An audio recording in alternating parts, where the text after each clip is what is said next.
Alright, guys, welcome to Take Your Base. I'm your host, Lavo Ariana, brought to you by Four Corner Sports. Alright, guys, so the weekend that we were kind of anticipating, the spiral effect of the New York Mets just ended up happening. Alright, uh, before the series with the Dodgers, the Mets ended up sweeping the Nationals as expected because that was going to be the way for the Mets to have somewhat of a chance on trying to win the NL East. Well, now they're in a tough pickle because of the fact that they ended up having to face the best team in baseball, the mighty defending World Series champions, the LA Dodgers. Now, the Dodgers are an impeccable team because of the fact that you have all-stars all over the place. You have a couple of Cy Young winners and a potential Cy Young winner himself, at least a Cy Young candidate in Walker Buehler on that roster. You have Clayton Kershaw, who's not ready to pitch yet. You also have guys like Julio Urias, who is phenomenal. He's a strike thrower. He is going to be a problem. He was a problem in the playoffs, and he was dominant. They also ended up acquiring a two-time Cy Young Award winner in Max Scherzer. So that was huge right there, too. And, the Mets, they showed some heart in the first two games. But game three, different story. They ended up getting blown out. But I'll discuss through it. There was 3 games down, 10 more to go against a grueling 2-week stretch between the Dodgers and Giants. They're facing them back to back. I truly do not like that type of scheduling whatsoever. I think it makes it way more easier for both sides to get accustomed and build more familiarity with one another. I kind of like it when it's a little bit more spaced out when they face each other in the beginning of the year and then closer towards the ending of the season. But can't really pick and choose. Tough stretch for the Mets as of right now. But game one, it was honestly, in my opinion, the best chance for the Mets to try to win a game over the Dodgers. And they played phenomenal, in my opinion. It was a very close game. It went into extra innings. Game was the starters were Julio Urias versus Tyler McGill. Now, Tyler McGill in his last outing did not look very great. He looked very abysmal. But he looked phenomenal in this game against the Dodgers. I mean, yes, the Dodgers never were able to get a look at Tyler McGill prior to this meeting because he is a rookie. But he looked pretty great. I mean, for Tyler McGill to pitch that great against a good team like the Dodgers, him facing a lineup that doesn't have Mookie Betts, I understand that. But they have players like Cody Bellinger, who is a great hitter, but he's in a struggle right now. He's having a bad year. Max Muncy, who the guy is very hard for him to strike out. The guy does not chase pitches outside of the strike zone. Facing players like Chris Taylor, AJ Pollock, who has been on fire as of late, and he did pretty decent. I mean, look, that Dodger lineup consisted of Trey Turner, who the Mets are very familiar with because of the fact that he was the former shortstop of the Washington Nationals. He had Max Muncy, Will Smith, Corey Seager, who is a great hitter. I don't know if he's going to be part of that team come next year because of the fact that they ended up acquiring Trey Turner. Maybe Corey Seager goes to a different team. AJ Pollock, Chris Taylor, Cody Bellinger, former Met Billy McKinney, who ended up getting traded there because of the fact that they couldn't option him anymore. He was DFA'd, he was designated for assignment, and they had to either trade him or release him. Mets made a smart decision of trading him, getting him at least for something as opposed to nothing. And Tyler McGill, pitched phenomenal. 5 innings. Yeah, sure, it was 5 innings. He gave up 6 hits, 3 runs, 3 earned runs with 6 strikeouts and a walk. Look, guys, you're not gonna try to shut down that lineup. And for a rookie to only give up 3 runs and keep the team in the game at least was a big plus. All right, as a moral victory in itself. And Julio Urias, he also lasted 5 innings, didn't give up any runs, had 2 hits, 5 strikeouts, and 2 walks. All right, but then after that Dodger bullpen ended up imploding a little bit, giving up 3 runs, forcing the games to go into extra innings. And 5 runs, not 3 runs. He gave up 5 runs, forcing the game to go to extra innings. It was a couple wild pitches. Pete Alonso scoring on a wild pitch from third to home. You also had guys like what's his name? Jeff McNeil, Michael Conforto, Dom Smith. They weren't in the lineup originally just because of the fact that Urias is a left-hand pitcher, and McNeil, Dom, Conforto, especially Conforto, they don't do great against left-hand pitching. So they wanted to make sure that Urias was having tough looks and having to deal with a very loaded right-hand bat lineup. And it wasn't really working because Urias was able to pick his groove. The only thing is Dave Roberts ended up pulling him out after 5 innings, and he trusted his bullpen a little bit too much. I would have put in Urias in there for the 6th to see how he can do, just to make sure that the bullpen is not using way too many arms in at least in one game. When you throw out Corey Knebel, you throw in Bruce Gatterall, Blake Trinan, who blew a save, and then Kenley Jansen along with Brule. If I'm mispronouncing your name, I'm sorry. I mean, that's a lot of pitchers right there that you're putting into that bullpen. I would say, you would at least use Urias in the 6th, would at least, restrict you from Knebel, Bruce Gatterall, and maybe, Kenley Jansen. But yeah, so that's what ended up happening. Mets ended up losing 6-5 by a Will Smith. I believe Will Smith was the one that ended up hitting the home run. Yeah, Will Smith ended up hitting the home run in the 10th inning, and that was the dagger that ended up allowing the Mets to lose the game. Okay, Game 2. Now it was Walker versus Walker. Walker Buehler of the LA Dodgers versus Taijuan Walker of the New York Mets. Now Taijuan Walker hasn't been looking that great ever since the All-Star break. He has hit the wall.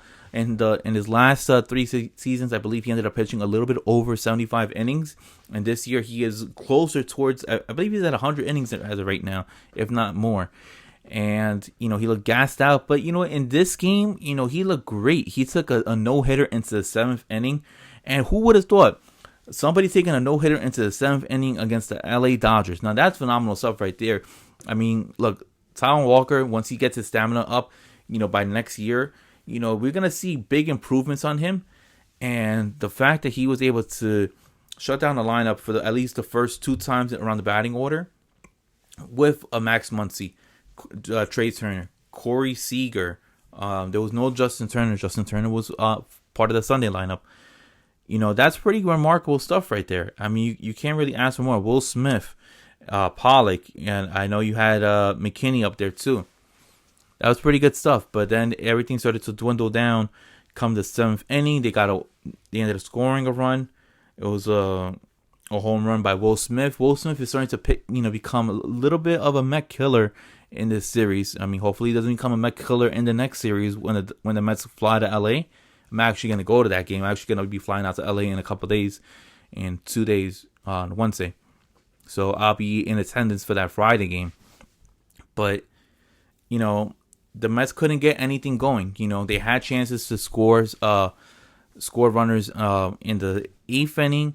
They couldn't get anything done in the 9th inning. And they had 3 chances to score Jonathan Villar in the 10th inning because of the ghost runner, and they failed to do so, allowing the Dodgers to win the game because the Dodgers ended up scoring in the 10th, and we couldn't. The Dodgers were able to take advantage of a runner in scoring position. We could not, and that was a big difference. The Mets show that they can at least compete with the Dodgers. Are they going to be able to win against the Dodgers? As of right now, for what I'm seeing, they're at least competing. They're not fully loaded. There's no Francisco Lindor. There is no Javi Baez. There's no Jacob deGrom. There is no Jose Peraza. I'm just saying Jose Peraza because, he's just another tool right there to have on the bench. No Luis Guillorme. So those stuff kind of, it does matter. It does matter because you're recycling the same players over and over again, tiring them out day in and day out. You're not giving anybody a break. I certainly do feel like if you had Jacob deGrom in this series, right, to face the Dodgers, they would have guaranteed us 1 game. All right, Taijuan Walker pitched phenomenal. We should have been able to at least get that runner from second to home in the 10th inning. We should have been able to get at least a runner in the 8th inning when we had runners in scoring position, but we failed to do so. And that is the storyline with the Mets. The Mets do not, make hits.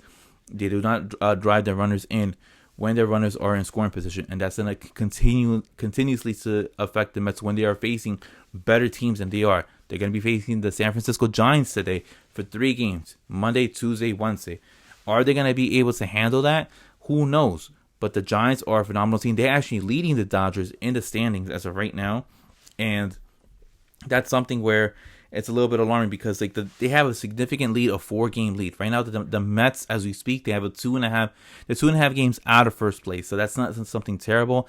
Atlanta was able to grab the throne as of right now for the NL East. Philly's back in second place. They're a game away, and the Mets have lost 7 out of their last 10 ball games. That is not great by any means necessary. The Mets need at least win 1 or 2 games against the Giants to even stay afloat in the NL East. Because look, Atlanta's only going to start winning more games. Philly's going to only start winning more games. Who would have thought after the Mets having the lead over the NL East for at least 3 months that they would be now worrying towards the middle of August, saying, hey, we might not even make the playoffs. And then lastly, the Mets ended up facing Max Scherzer on Game 3. They ended up throwing out there Carlos Cookie Carrasco, and Carrasco looked, he looked bad. He just looked bad. Scherzer, who's been able to dominate the Mets in seasons past, he looked phenomenal. He was able to, record his 10th victory, while Carrasco experienced his first loss as a Met. But Scherzer, 6 innings, 7 strikeouts, 2 earned runs, 4 hits allowed. All right, Carrasco. And the time he only was able to pitch 2 innings, he gave us 6 runs, 6 hits, 3 strikeouts, 3 home runs. All right, Mets losing 14-4. Wasn't a great series by the New York Mets. They're facing the Giants. They're facing the Dodgers after that, and then after that, I believe the Giants come back over here, if I'm not mistaken. Give or take, I believe the Giants come back. Yeah. August 24th through the 26th for 3 games. But it gets better for the Mets because you know what?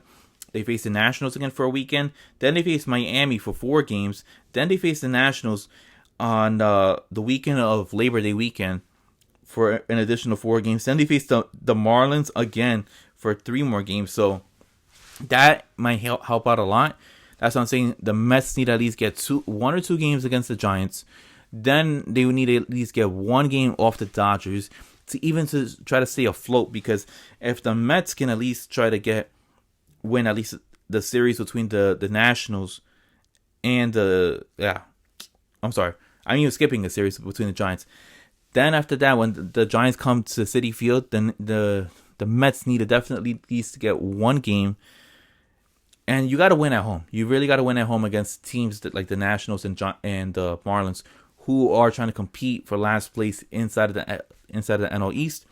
The Mets need to try to sweep the Nationals again. Need to try to at least get 2 games off the Marlins. Then sweep the Nationals at home in D.C. for Labor Day weekend. And then try to at least gather another 2 more wins in Miami. And that will put them back into contention for the NL East. But what I'm telling you right now is most likely not going to end up happening. Because the story is with the New York Mets, they just do not come through when the pressure's on the table, right?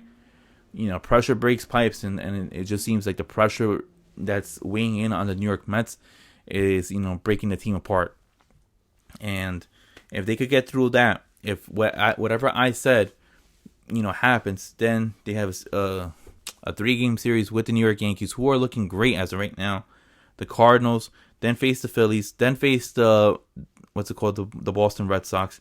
Then they have to go to Milwaukee for a series against the Brewers, which that is a tough team. I know they were able to get lucky off of the Brewers in Citi Field, and then close out the series, the home series with the Marlins, and then fly to Atlanta.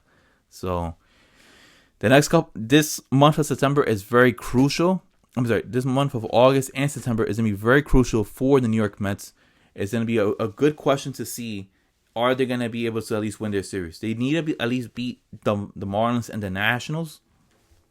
Maybe try to see if you could sweep the Arizona Cardinals. You need to sweep the St. Louis Cardinals. You're not going to sweep the Yankees. You got to at least try to get 1 game. You're not going to sweep the Phillies. You got to at least try to get 2 games. You're not going to sweep the Red Sox. Try to get 1 game. You're definitely not going to sweep the Brewers this time around.